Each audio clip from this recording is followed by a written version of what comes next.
과목은 미술입니다. 근데 미술 속에서 미술사가 나오거든요.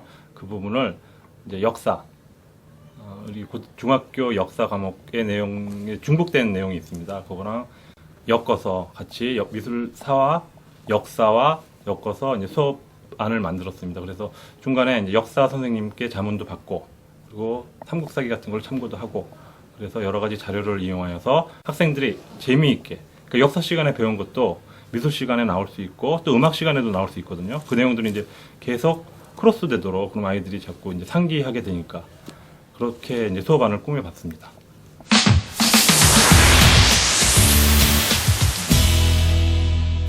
자, 오늘은 여러분들 시험 끝나고 여러분들 유익한 나머지 방학 전에 재미있는 수업이 될 수 있도록 여러분 시험 기간에 선생님이 특별히 이 교환을 만들었습니다. 근데 요 내용은 금동대학로라고 여러분들 아마 수업을 받다 보면 어디선가 많이 봤다 싶은 내용이 나올 거예요. 그러면 그거에 대해서 선생님이 질문하면은 대답하고 이렇게 상호 응답식으로 수업을 하도록 하겠습니다. 자, 대단원은 이제 감상이고 백제미술 그리고 우리나라 문화재에 대해서 공부를 하겠습니다.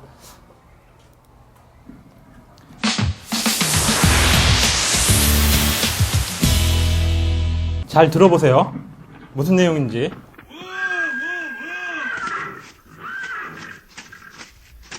대왕마마, 신라가 북쪽 우리 영토를 빼앗아서 변경에 신주를 설치했다옵니다. 아니, 이런 배은망덕한 놈들이 있나? 그렇다면 고구려군과 애써 싸워서 빼앗았던 평양과 한성을 모두 신라에게 넘겨주고 말았다는 말이 아니더냐? 이런 분한 노릇이 있나? 여기 분하다고 아주 열변을 토하는 사람이 누구인지 혹시 아는 사람? 누굴까요? 성왕입니다. 백제 성왕. 똑똑하네. 백제 성왕입니다. 그럼 왜 이렇게 분노했을까요? 신라의 진흥왕이 한강 유역을 뺏어가. 그렇지. 그 내용에 대해서 이제 공부를 하겠습니다. 여기 아주 영리한 학생이 많은가 봐요. 여러분들 지금 오늘 이 시간에 배울 내용은 여러분들 미술책 가져왔죠? 미술책에 있는 요 금동 대학로에 관한 내용입니다. 한번 197쪽을 펴보시면은 우측에 이 항로가 있고요. 자, 그리고 혹시 미술책이 없는 사람은 역사책을 꺼내셔도 좋습니다. 역사책을 꺼내시면은 79쪽에 같은 내용의 항로가 있습니다. 그죠? 둘 중에 아무거나 하나만 펴놓으세요. 자, 이 항로에서 이야기하는 내용, 배경, 그리고 문화재적 가치에 대해서 공부를 할 것입니다. 접근 방식은 일단 역사에서 시작을 할 겁니다. 그리고 여러분들이 1학기 때 역사 시간에 이걸 배웠다고 해서 제가 선생님이 들었어요. 그리고 지금 배우고 그리고 고등학교 가면은 또 나옵니다. 그러니까 그때도 상기를 하도록 하세요.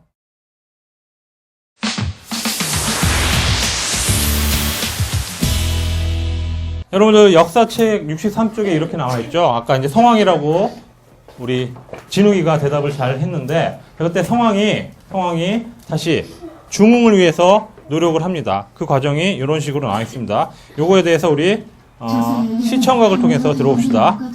조사에 의하면 향로가 발견된 목각수조는 원래 공방에서 필요한 물을 저장하는 것으로 향로는 위급한 상황에서 인위적으로 그곳에 묻힌 것으로 추정되며 논으로 표현한 절터의 진흙구덩이에서 1300년 만에 세상의 모습을 드러낸 것이다.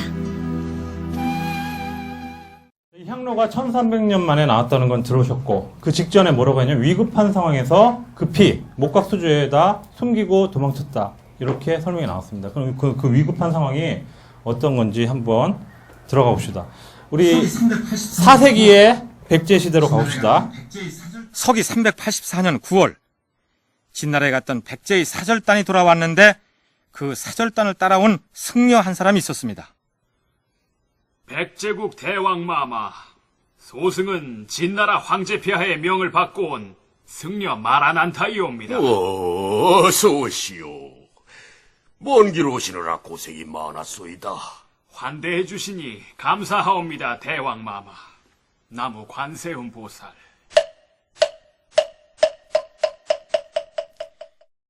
인도에서 중국으로 온 중국으로는 마라난타라고 하는 스님인데 이 사람이 이제 동진에서부터 백제로 건너와서 불교를 전파하는 장면입니다. 아마 역사 시간에 배웠을 거예요. 혹시 우리나라 한반도에 가장 먼저 불교가 전파된 국가가 어디일까요? 고구려입니다. 언젠지도 알아 혹시? 진우가 모르는 게 없네. 우리나라의 최초로 불교를 전해준 쪽은 중국의 진나라이고 맞습니다. 그 시기는 고구려의 소수리망 때에 있다. 우리가 역사 교과서에서 배운 내용입니다. 아주 역사 시간에 아마 선생님이 가르쳐주세요. 여러분들 다 알고 있는데 지금 내성적이라서 대답 안 하는 거지. 자, 고구려는 이 전진으로부터 들어왔고 전진. 자, 그리고 백제는 이 동진에서 들어왔습니다. 그럼 신라는 어떻게 들어왔는지 혹시 아는 사람? 고구려의 스님들이 몰래 전파를 하다가 언제 국교로 승인됐을까? 그렇지, 법흥왕 때, 법흥왕 15년에 국교로 승인이 되었습니다.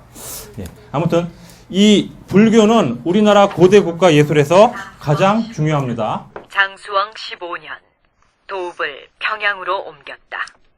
삼국사기에는 도읍을 국내성에서 평양으로 옮겼던 평양천도에 관련된 내용을 이도평양 단 4글자로 기록하고 있습니다. 잘 들어보세요. 이 장수왕이 뭐라고 합니다. 수령양면의 교통이 원활할 뿐만 아니라 인근에 있는 땅이 기름지고 장차 백제와 신라를 다스리기에도 용이하니 도읍을 옮겨야 한다 했거늘 어찌 그리 짐의 마음을 몰라주는가? 이제 우리는 새로운 도읍지로 가서 나라의 장래를 더욱 융성하게 일으킬 것이다. 자, 가자!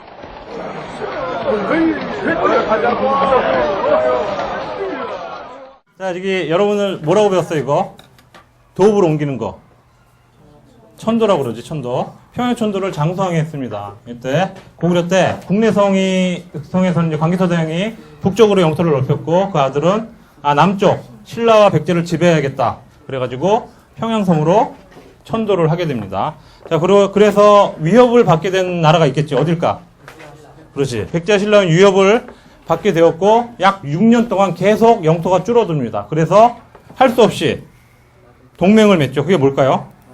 예, 나제 동맹입니다. 이왕 시기 백제는 자력으로 고구려에 대항할 힘을 갖추지 못했기 때문에 누군가와 손을 잡아야 하는데 가까이에 있는 신라와 연합하는 것이 가장 실리를 기할 수 있는 방편이었다.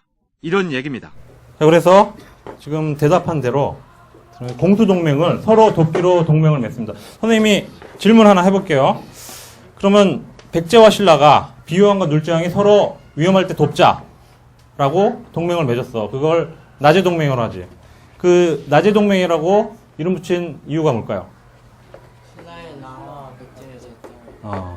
근데 새로운 학설이 있어요. 뭐냐면은 자, 밤에 동맹을 맺으면은 서명할 때 안 보이니까 낮에 맺어야겠다. 그래서 낮에 맺었기 때문에 낮에 동맹이라고 합니다. 지금 반응이 굉장히 안 좋네요. 죄송합니다. 예. 다른 반에 가서는 안 쓰겠습니다. 예. 지금 진욱이가 말한 게 맞아요. 낮에 맺어서가 아니고 신라와 백제의 이름을 한 자씩 따가지고 낮에 동맹이라고 하는데 근데 이거 제안을 한 사람은 백제 비유왕이었거든. 비유왕이 먼저 동맹 맺자 그랬거든. 그래서 일부 역사학자들은 제나 동맹이라고 거꾸로 부르기도 합니다. 그런데 학교에서는 낮에 동맹으로 나오니까 여러분은 소수 의견이 아니고 주류 의견을 따라야겠지. 이제 6세기로 갑니다. 우리는 고구려와 싸워 어렵게 공취한 한성 땅을 신라에 모두 빼앗기는 수모를 당하였다. 이를 어찌했으면 좋겠는지 말해보라. 망설일 필요 없습니다. 당장에 군사를 끌고 나가 신라를 쳐부숴야 합니다. 좋다. 네 생각이 정녕 그러하다면 군사를 내어줄 것이니 나가 싸우거라. 성은이 망극하옵니다, 대왕마마. 백제 군사는 나를 따르라!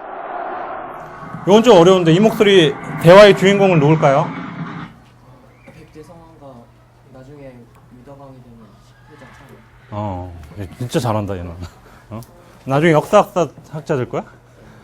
진짜 잘하네. 성왕이 먼저 물었고, 그 다음에 아들을 이제 부여창이 내가 이끌고 나가겠습니다. 이래서 전쟁터를 나가는 장면입니다. 여기, 요 지도에 보면은, 요때 타비성일로 수도를 이제 성왕이 옮겼습니다. 그리고 이 국호도 남부여라고 바꿔가지고 같이 요 위쪽까지 진격을 했는데 신라랑 함께. 근데 방금 나온 대로 요쪽 부분을 원래 백제가 가지기로 했는데 진흥왕이 배신을 하거든요. 그래서 나제동맹이 553년에 깨지고 그 다음에 관산성 전투를 그 아들, 지금 나온 것처럼 아들이 나가서 이 지역을 먼저 탈취하고 나중에 한강 유역까지 탈취하겠다. 이렇게 전투에 나갑니다.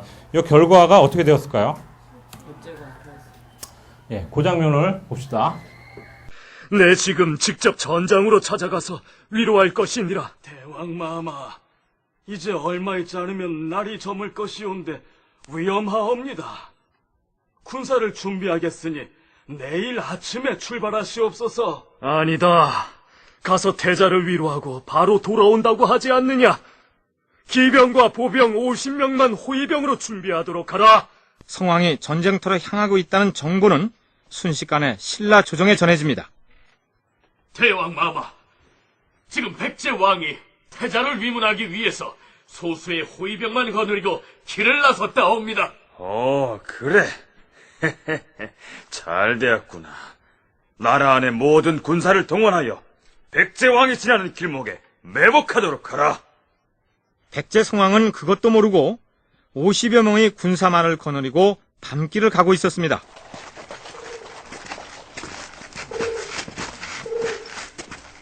백제 왕의 행렬이다! 돌격하라! 아니, 이게 누구냐? 대왕마마, 복병이 옵니다. 신라 군사들이 옵니다. 어서 피하시옵소서. 이런. 이미 포위됐으니 어디로 피하겠느냐? 맞서 싸우자! 여러분들 역사책에 이렇게 나와 있습니다. 이 관산성 전투에 대해서 성왕이 이끈 백제군, 사실은 부여창이 나가 있었는데 위문을 하러 성왕에 갔다가 완전히 지고, 그리고 성왕이 꿈꾸던 고토 회복은 이제 포기하게 됩니다. 그러면은 그 다음 성왕이 죽었으니 그 다음 왕이 누구죠? 위덕왕이 즉위를 하게 되는데, 아까 그 부여창이 왕이 쉽게 됐을까요? 아니면은 어렵게 됐을까요? 왜? 귀족들이 반대했습니다. 왜냐하면 그 관상의 전투를 다른 신하들은 반대를 했어요. 백제보다 신라군이 더 강하기 때문에 안 된다. 그런데 그 부여창이 내가 이번 기회에 나가서 공을 세워야지 장자로서 왕위 계승에 유리하니까 무리하게 전쟁을 주장한 겁니다. 자, 그래서 전쟁에 나갔는데 아버지가 죽었잖아. 그러니까 왕위에 오르기가 힘들게 됐습니다. 지금 이 장면은 부여창이 주장하는 장면이에요. 당장에 군사를 끌고 나가 신라를 쳐부숴야 합니다. 그러니 당장에 적진으로 쳐들어가서 신라군을 무찔러야 합니다.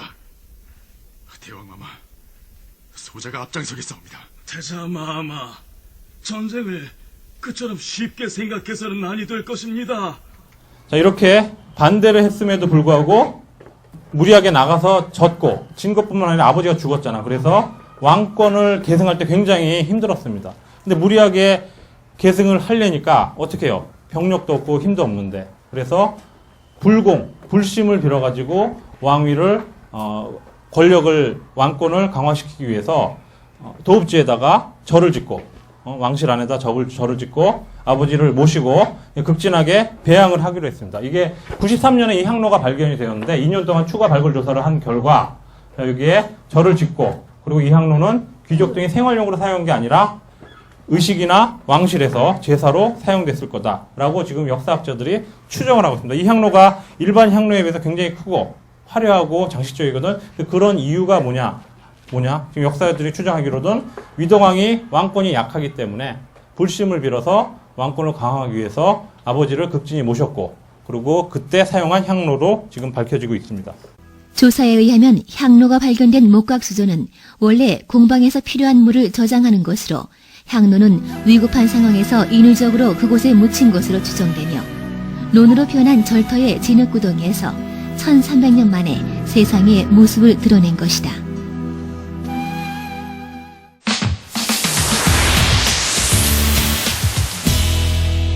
자, 지금부터 이 향로에 대해서 공부를 할 텐데요. 여러분 학습지를 잠깐 꺼내보세요.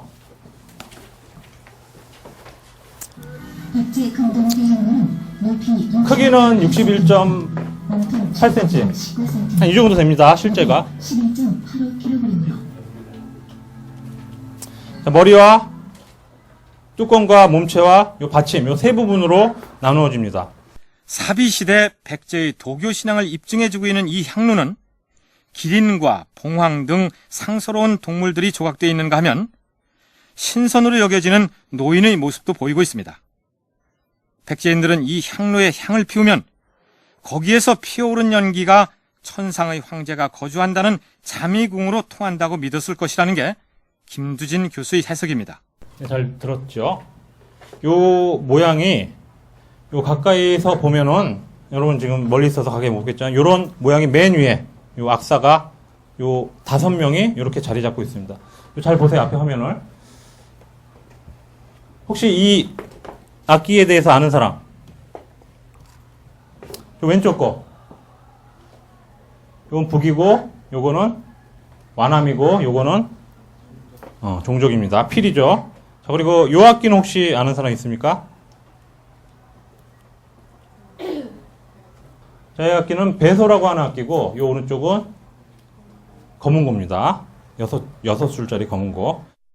이 금동 대학로를 국립박물관이 정밀 조사한 바에 따르면 뚜껑과 꼭지 부분에서 74개의 산봉우리들이 확인되었으며 봉황을 비롯한 상상 속의 날짐승과 길짐승, 그리고 현실 세계에 실제하는 호랑이, 사슴, 코끼리, 원숭이 등 39마리의 동물과 5명의 악사를 포함한 16명의 인물이 조각되어 있는 것으로 확인되었습니다. 복례산이나 도인들뿐 아니라 뚜껑 부분에 부주되어 있는 모형은 화엄경의 불교 세계를 상징한다는 분석도 나오고 있어서 이 향로 전체가 도교 신앙만을 담고 있는 것은 아닌 것으로 보입니다. 앞으로 더욱 다양한 연구가 이루어져야 하겠죠. 지금 이거 설명하는 동안 지금 향로를 피웠습니다. 자, 보세요.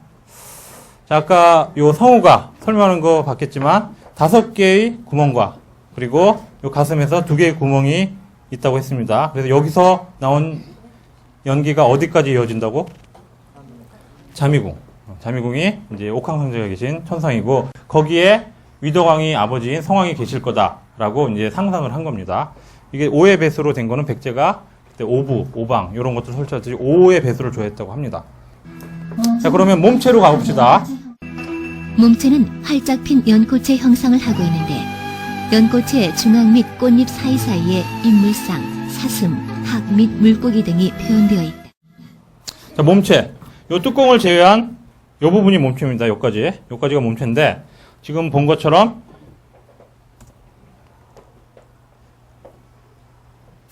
요 모양이 무슨 모양이라고 그랬지? 연꽃잎 모양입니다. 이렇게 연꽃잎 모양입니다. 그래서 도교가 아니고 이 부분은 불교를 상징한다. 금동 용본 복례산 이 향로 이 경우에는 그 도교의 신선 사상이 배어 있다는 생각을 하게 됩니다. 그리고 이제 그 사람 백제인들의 믿음으로면 여기에서 이제 향불이 바로 이제 자미궁은 이제 그 천상의 황제가 거주하는 궁궐이라고 하는 그 자미궁으로 연기가 통한다고 그 믿고 있는 그 신앙을 가졌던 것 같습니다. 이 목소리는 이제 국민대학교 역사학과 교수님 김두진 교수님인데 이분이 이제 백제 문화에 대해서 굉장히 정통합니다. 지금 자미궁 얘기가 나오죠. 그래서 천상과 연결된다 이렇게 설명을 합니다. 그리고 받침 부분 마지막으로 요 밑에 받침 부분은 이제 용 모양으로 되어 있습니다. 용 모양으로. 다리 부분은 한 마리의 용이 입으로 몸체를 받들고 한쪽 다리는 위로 치켜들었으며 나머지 세 다리와 꼬리로 둥근 원형 받침을 구성하고 있다. 야, 여러분들 학습지 1면 맨 위에 보면은 이 향로에 대해서 지금 분해를 이렇게 요소별로 분야별로 분석을 해놨습니다. 그리고 중간중간에 빈 칸이 있죠? 있습니까? 그러니까 비록 백제에는 중국처럼 도관이 요걸 들으면서 노자와 장자의 도가 사상에다 신선 사상이 가미되고 거기에 잡술이 혼합된 형태의 도교가 백제인들의 토착 사상 전반에 뿌리 깊게 배어 있었다. 그 빈칸을 채우시면 됩니다. 지금 성우가 정의를 해줬죠? 정의를 해줬죠? 우리 여태까지 선생님이 설명을 했습니다. 이 뚜껑 부분과 몸체 부분과 다리 부분이 상징하는 것은 어떤 것인가? 그리고 각각 어떤 세계? 봉황은 어디? 하늘과 맞닿는다고 그랬지. 천상. 그리고 요 산이 있고 산봉우리 있고 사람들이 있고 동물이 있는 곳은 지상. 그지? 그리고 연꽃이 있고 여기 물고기 같은 게 있습니다. 수중 세계. 그리고 용은 지하 세계. 이렇게 상징을 하고 있습니다. 그래서 불교 사상과 도교 사상이 같이 어우러진 작품이다. 이렇게 해석을 하고 있습니다. 여기 보면은 있죠. 여러분 유인물에 보면은 빈칸을 채우시고 그리고 선생님 몸통 쪽은 일부러 네모난 칸을 만들어 놨어요. 그리세요. 몸통 모양. 요 연꽃 모양으로 되어 있습니다. 그래서 요 받침 부분이 바로 불교를 상징합니다.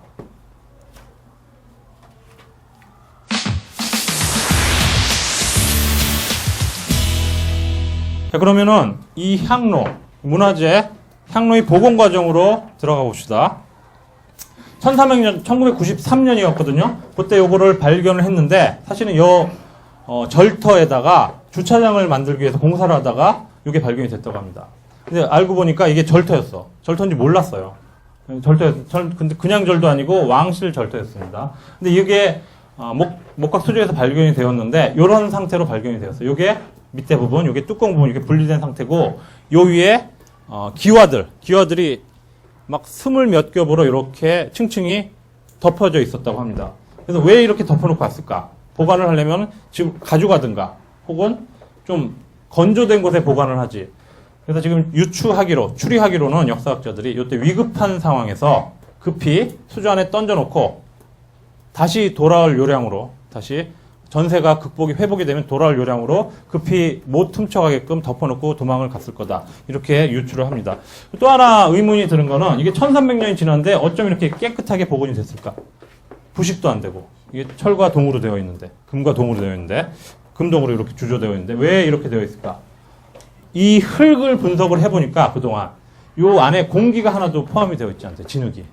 그래서 밀도가 워낙 빡빡해가지고 전혀 부식이 안 되고 이 상태로 발견이 되었는데 저 오른쪽으로 복원이 된 겁니다. 여러분 유인물 보면은 두 번째 칸에 그 이상수라고 하는 복원 전문가에 대해서 나와 있습니다. 이상수 씨, 이 사람이 문화재 복원 전문가인데 이 사람이 이것뿐만이 아니라 각종 도자기 그리고 이 향로 여러 가지를 복원을 다 해냈습니다. 근데 사실은 이 복원하는 기술이 굉장히 어려운 기술이고 아무나 못하는데 이분은 워낙 기술이 뛰어나서 대학교 복원하는 교수님이 이분 밑에 들어가서 기술을 배웠다고 합니다. 근데 이분 학력은 고졸이었어, 고졸. 하여튼 자기 직업 정신을 가지고 열심히 하면은 이렇게 됩니다. 이 복원에 대해서 우리가 하나만 더 봅시다. 복원에 대해서. 요 탑은 혹시 본 사람? 교과서나 책에서? 무슨 책에서 봤어? 그렇지. 역사책에 나옵니다. 국보 제112호인 가문사지 3층 석탑입니다. 이 탑도 균열이 심해져서 이게 엑스레이로 촬영을 해봤더니 이게 무너질 것 같다. 그래서 복원을 시작을 했습니다. 자, 복원을 2008년도에 복원을 완성한 거고 2006년도에 복원이 들어갑니다. 2006년도 5월에 복원하기 시작해서 요 맨 위에 5개석부터 해가지고 완전히 분해를 해가지고 약 2년 만에 복원을 해냈습니다. 자, 이 가문사지 석탑은 여러분들 알죠? 삼국을 통일한 왕. 문무왕이 바다에 묻혔죠. 그죠? 수중릉을 만들고 내가 왜구가 들어오는 걸 막겠다. 그거에 대해서 감사하는 마음으로 신문왕이 만든 절에 있는 탑입니다. 자, 그 탑이 균열이 돼서 복원을 했다는 기사가 2008년도에 이제 신문에 났어요. 그래서 선생님이 요거랑 관련해서 분명히 수능이나 논술 문제로 나올 것 같다 해서 이제 모니터를 하기 시작을 했습니다. 여러분들 유인물 뒷장으로 넘겨봅시다. 뒷면으로 넘겨보면은 이 가문사지 석탑에 관한 신문기사, 매일경제신문 2008년도 기사가 있죠. 자, 있죠. 그게 있고, 그 다음에 오른쪽에 문제가 하나 있습니다. 그거 한번 지금 풀어봅시다. 자, 제목은 역사탐구반 답사계획서. 잘 보이나요? 그래서 주제, 소주제가 있고 통일신라의 불교예술이니까 신라시대의 탑이라는 거는 유추할 수 있겠죠. 그리고 답은 네모 박스입니다. 답사시 주목할 점 해가지고 가문사지 석탑에서부터 보이는 가문사지 석탑, 아까 복원한 탑입니다. 요 신문에 있는 탑. 통일신라의 전형적인 석탑 양식이 요 네모 박스 안의 탑에서 어떻게 바뀌었을까? 문제는 이 탑이 뭔지를 맞추는 겁니다. 이 네모 박스 안의 탑. 그러니까 여러분이 지금 추리할 수 있는 거는 가문사지 석탑 전의 탑이야, 다음 탑이야? 다음 탑이지. 여기서 가져왔다고 하니까. 어떻게, 가문사지 석탑에서 어떻게 변화되었을까? 이렇게 물어봤으니까. 그리고 요 보기 1, 2, 3, 4, 5 중에 어떤 탑일지 한번 표시를 해보세요. 선생님이 물어볼 겁니다. 가문사지 석탑에서 변형된 탑의 형태. 자, 했습니까? 한번 손 들어 볼까요? 자, 1번. 1번이라고 생각하는 사람. 2번. 2번 생각하는 사람. 한 10명쯤 되고. 3번. 4번. 4번. 둘, 넷, 여섯. 아까랑 비슷하네. 한 10명 조금 넘습니다, 지금은. 그리고 5번. 5번 1명. 자, 2번과 4번이 압도적입니다. 2번은 무슨 탑인지 혹시 아는 사람? 그러면은 석가탑이면은 길까? 2번일까? 4번일까? 한번 봅시다. 답은 4번입니다. 4번. 4번 박수. 맞힌 사람은 4번입니다. 이 탑은 진전사지 3층 석탑인데요. 진전의 3층 석탑인데 왜 이 탑이 답이 되는지를 아는 게 더 중요하겠지. 이 문제 맞히는 것보다. 자, 봅시다.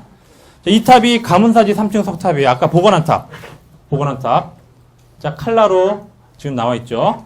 자, 그리고 답은 저 4번 탑. 진전사지 석탑. 그럼 진전사지 석탑도 한번 확대해서 봅시다.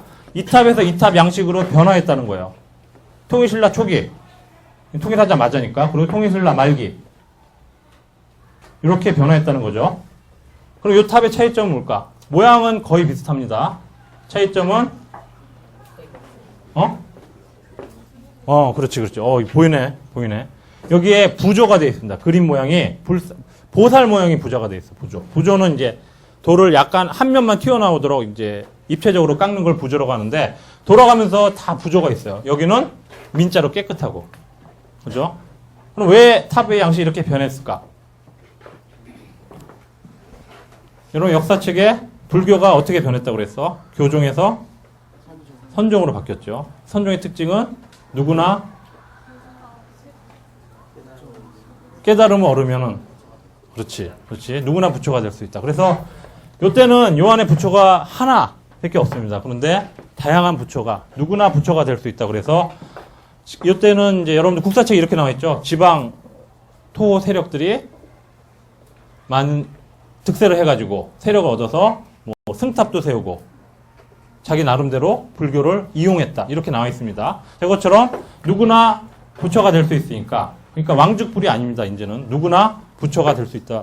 그러니까 여러 가지 모양으로 탑을 마음대로 이렇게 보살이나 부처를 조각을 해놓은 겁니다. 여러분 지금 푸는 문제가 무슨 문제인지 압니까? 어디에 나온 문제인지? 예? 자, 지금 맞춘 12명은 2009년도에 수능을 봤다면 역사 문제를 하나 맞춘 겁니다. 중학교 3학년 학생. 자, 박수 한번 쳐주세요. 이 문제를 찾아온 이유는 여러분들 중학교 때 그리고 고등학교 때 고3 때 배운 것뿐만 아니라 초등학교 때 배운 것도 그 안에 있는 소재 안에서 나중에 고3 되면 수능에 나오고 논술에 나옵니다. 다만 물어보는 방법, 언어, 용어가 다를 뿐이에요. 소재는 똑같습니다. 답은 그겁니다. 문제 나온 김에 우리 보기의 탑들을 한번 공부를 해볼까요? 잠깐. 자, 맨 왼쪽 1번 탑은 써놓으세요. 미륵사지 석탑. 2번 탑은 아까 누가 대답했지? 석가탑. 그리고 3번 탑은 정림사지 5층 석탑. 자, 1번 미륵사지, 2번 석가, 3번 정림사지 5층 석탑. 자, 그리고 4번 방금 나온 진전사지 3층 석탑. 5번은 월정사 9층 석탑. 이 탑들은 전부 다 교과서에 나오는 거고 앞으로 계속 여러분이 여러 교과에서 다루게 될 탑들입니다. 그럼 이 중에서 백제탑의 가장 대표적인 양식을 가진 탑인 정림사지 5층 석탑 백제탑이라고 하는데요. 요거에 대해서 공부를 해봅시다. 멋있죠? 부여에 가면 꼭 한번 찾아가 보세요. 선생님 질문하겠습니다. 이 탑의, 백제탑의 양식의 특징은, 백제는 이제 선적인, 우아한 미를 강조했기 때문에, 요걸 이제 전각이라고 합니다. 이 탑 지붕의 끝부분, 전각이 고무신 코처럼 이렇게 살짝 올라가 있거든요. 이 전각 끝을 살짝 올려서 선적인 미를 강조했다. 이게 특징이고, 여기서 역사적으로 중요한 사건이 기록이 하나 있습니다. 한번 읽어볼까요? 자, 읽을 줄 아는 사람. 읽어보세요. 크게. 대당 평백제국 비, 맞았어요, 여기까지. 뭐지? 명. 맞아, 명. 비명. 잘 맞췄어요. 그럼 뜻도 한번 해석해봐. 당나라가, 이건 뭘까? 평정했다. 백제국을. 그지? 그럼 이거 누가 썼을까? 백제가 썼을까? 당나라가 썼을까? 그럼 이 탑은 어디 탑일까? 탑이라고 처음에 오해를 했었습니다. 요때의 역사로 한번 가볼까요? 당시 연산 지역은 군사 지리적으로 요충지였다. 백제 침공에 나선 소정방이 이끈 당군과 신라 김유신 장군의 공격으로 전투는 시작된다.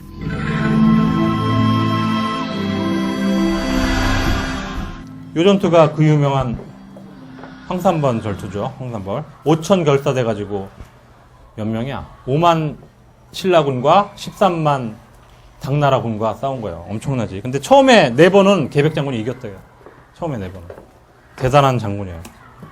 근데 아무튼 이 전투에서 지고 소정방이 13만 병력을 가져와서 백제를 박살을 내고 기록을 남겨야겠다 해서 탑을 세운 게 아니고 백제탑에다 여기다가 새겨놓은 겁니다. 아까 그 글자만. 그래서 처음에는 저게 당나라 탑 양식인지 알았었는데 연구를 해보니까 백제탑이다.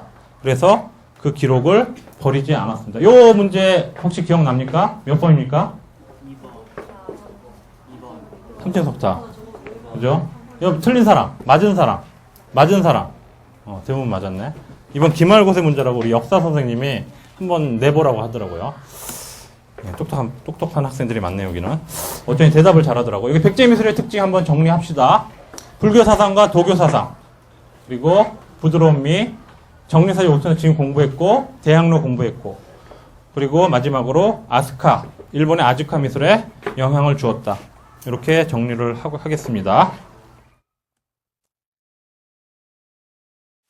사고를 일으킨 사람이 문화재 상습 방화범이라고 하죠? 예, 2년 전에도 창경궁 문정전에 불을 붙였다가 징역 1년 6월에 집행유예 2년을 선고받은 전력이 있었습니다. 여러분, 이 기사 생각납니까? 요거의 주제는 이제 수원 화성이 아닙니다. 요 기사입니다. 청경궁에 방화낸 이 분이 할아버지신데 엄청난 일을 했습니다.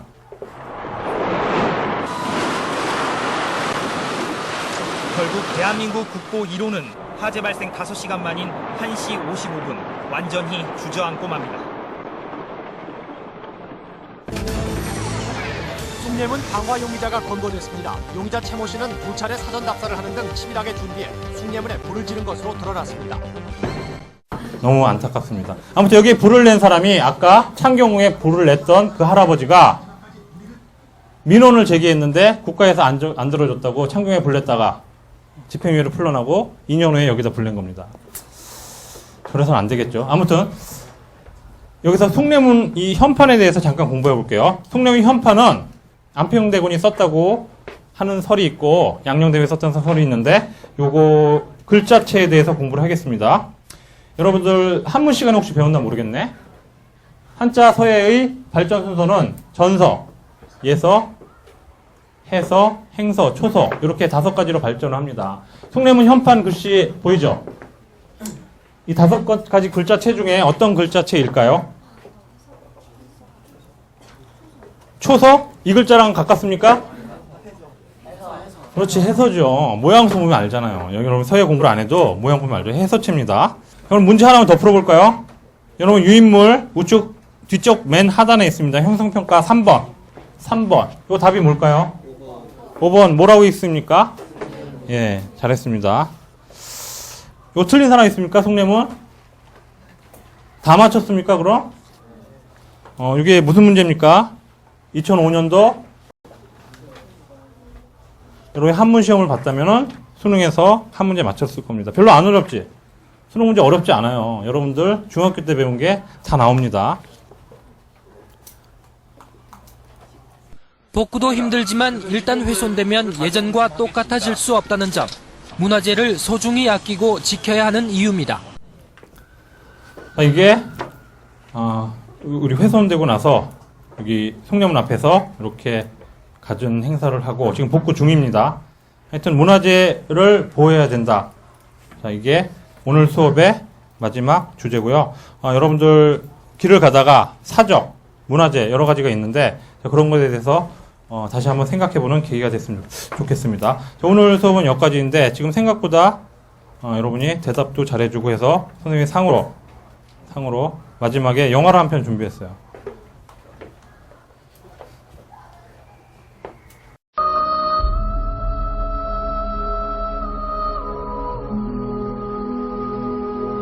But this ship can't sink.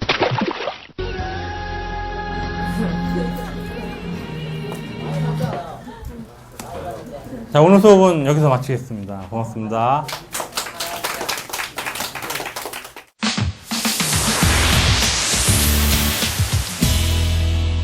네, 오늘 수업 금동대학로 그리고 문화재에 관한 거였는데 제가 평상시에 염두에 두고 또 자료 모아오던 거라서 준비하는 데 어려움은 없었고요. 또 학생들한테 적용해보니까 아이들이 기존 지식이 있어요. 그 대학로에 대한. 그래서 대답하는 거에서 저도 이제 보람도 느끼고 그리고 진행하면서 역사에서 문화재로 옮겨가는 그 과정에서 아이들이 이제 눈이 반짝반짝 하면은 거기서 또 제가 느낀 성취감도 있고 그래서 저는 개인적으로 만족스러웠습니다. 다만 이제 아이들 대답이 평준화된 학교에서 일반적으로 그래요. 잘하는 학생만 잘하고 못하는 학생은 그냥 가만히 듣기만 하고 이거 좀 안타까웠는데 그거는 이제 선생님들이 극복해야 될 과제겠고요. 그리고 이거 말고도 제가 타격과 접목해서 많이 준비를 하고 있어요. 그 개인적인 이제 호기심에서 준비를 하는 건데 국어도 그렇고 사회도 그렇고 제가 요즘에 준비하는 거는 이제 경제 이제 화폐에 나와 있는 도안들이 많이 있거든요. 그래서 화폐 개념을 아이들한테 설명해주고 화폐가 어떻게 사용되는지 어떤 종류가 있는지 그리고 1,000원권 뒷면에 보면 이제 정선이 그린 계산 정보도 있고요. 5,000원권 뒷면엔 이정의 목죽도 그리고 신사임당이 그린 포도도 이런 작품들이 있고 10,000원권 뒷면에는 장영실이 만든 조선시대 초국이 뭐 이런 것들이 있거든요. 이런 것들을 활용해가지고 미술, 경제 그리고 더 나아가면 과학까지도 연결해서 통합형으로 수업 자료를 만들려고 제가 하고 있습니다. 선생님께서 미술 시간인데도 역사적인 지식을 접목시켜서 제가 이해하는 데 도움이 많이 되었던 것 같습니다. 미술하고 다른 과목과 혼용해서 하질 않았었는데 미술과 국사를 혼용해서 하니까 원래 역사에서 배웠던 내용과 미술에서 처음 배웠던 내용을 다 알게 되어서 좋았던 것 같아요.